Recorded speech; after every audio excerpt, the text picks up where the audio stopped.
Hello Mama, welcome to our YouTube channel Movie Sites. Here is my premiere review of the film Harihara Veeramallu Part 1. ఈ movie plot గురించి చెప్పాలి అని అంటే ఇప్పుడు periodic drama ఇది ఒక ఫిక్షనల్ స్టోరీ అన్నమాట.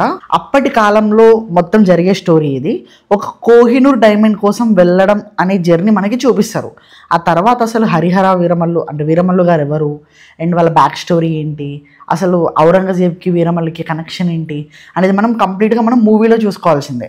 సో మూవీ నాకు ఎలా అనిపించింది అని అంటే first of all vintage Pawan Kalyan గారిని అయితే అందరూ చూస్తారు. ఆ కామెడీ సెన్స్ అయినా, యాక్టింగ్ అయినా, ఆ ఫైట్ సీక్వెన్సెస్ అయినా కూడా ఫ్యాన్స్కి అయితే పండగే. అండ్ మనకి నిధి అగర్వాల్ గారు కూడా కొంచెం టిపికల్ క్యారెక్టర్ లాగా అన్నమాట. చాలా ప్రాపర్గా రాసుకున్నారు తన క్యారెక్టర్ కూడా. అండ్ స్టోరీ వైజ్గా కూడా చాలా ప్రాపర్గా బిల్డ్ చేసుకున్నారు. అండ్ సర్ప్రైజింగ్లీ నాకు కొన్ని సీన్స్ చాలా బాగా నచ్చాయి. లైక్ మన హ్యూమర్ అయినా సరే and action sequences and proper writing కూడా, సినిమా స్టార్ట్ అయ్యే విధానం ప్రాపర్గా ఎగ్జిక్యూట్ చేసుకున్నారు. సినిమాకి మెయిన్ పిల్లర్ వచ్చేసి మన క్రిష్ జాగర్లముడి గారు చాలా బాగా ఫౌండేషన్ అనేది స్టార్ట్ చేశారు. తర్వాత మన జ్యోతి కృష్ణ గారు కూడా దానికి తగ్గట్టు ఎక్కడ కూడా సినిమా తగ్గకుండా మాక్సిమం ఎఫర్ట్స్ అన్ని పెట్టి తీసుకొచ్చేసారు అనిపించింది నాకు మూవీ. ఎందుకంటే ఈ సినిమా ఒకరితో స్టార్ట్ అయింది, మనకి తెలుసు క్రిష్ గారితో స్టార్ట్ అయింది.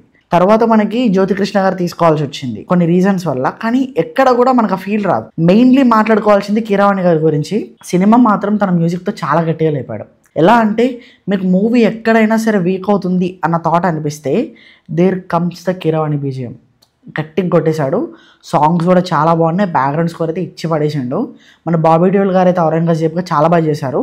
మన పవన్ కళ్యాణ్ గారికి స్క్రీన్ స్పేస్ ఎంత ఉందో మనకి బాబీ డియోల్ గారు కూడా మాక్సిమం అంతే ఉంటుంది. ఎందుకంటే ఇద్దరు స్టోరీస్ ఒక సైడ్ అండ్ ప్యారలల్గా రన్ అవుతున్నట్టు అనిపిస్తుంది మనకి మూవీ చూస్తున్నంతసేపు. ఇక నాకు కొంచెం నెగిటివిటీ అనేది మూవీలో ఎక్కడ అనిపించింది అంటే గ్రీన్ స్క్రీన్ ఎఫెక్ట్స్. ఎడిటింగ్ అనేది ప్రాపర్గా చేయలేదు అనిపించింది నాకు. ఎందుకంటే మనకు మూవీ చూస్తున్నంతసేపు కొన్ని మన హార్స్ రైడింగ్ సీక్వెన్సెస్ అయినా లేకపోతే కొన్ని లాంగ్ షార్ట్ వీడియోస్ అయినా కూడా మనకు అవి కొంచెం గ్రీన్ స్క్రీన్ ఒక అవుటర్ లేయర్ కనిపిస్తుంది కదా. లైక్ ఇప్పుడు నేను ఇక్కడ కూర్చున్నప్పుడు ఇట్లా అవుటర్ లేయర్ వచ్చేస్తుంది కదా, ఆ టైప్ అనిపించింది నాకు. బట్ ఓకే, ఓవరాల్గా నాకు మూవీ మాత్రం నచ్చింది. లైక్ పార్ట్ 1 ఎలా తీయాలో అండ్ ప్రాపర్గా ఎగ్జిక్యూట్ చేసి and it's a fan feast for PSPK fans. అబ్బా చాలా బాగా ఎంజాయ్ చేస్తారు.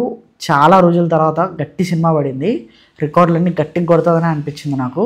మీరైతే థియేటర్లో చూడొచ్చు, ఏ డౌట్ లేకుండా మీరు వెళ్ళి థియేటర్లో చూడాల్సిన బొమ్మ. నేను ప్రీమియర్ రివ్యూ చూసా కానీ మీరు రెగ్యులర్ టికెట్ ప్రైజెసే ఉంటాయి మీ అందరికీ.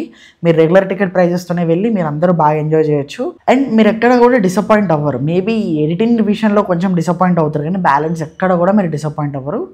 అది నాకు పర్సనలీ అనిపించింది. అండ్ అంతే మామూలుగా ప్రీమియర్ రివ్యూ కనుక మీకు నచ్చినట్టయితే మన ఛానల్ని సబ్స్క్రైబ్ చేసుకోండి అండ్ ఆ నోటిఫికేషన్ కూడా కొంచెం ఆన్లో పెట్టుకోండి. ఓకేనా? Thank you and we will see another video. Bye మావా.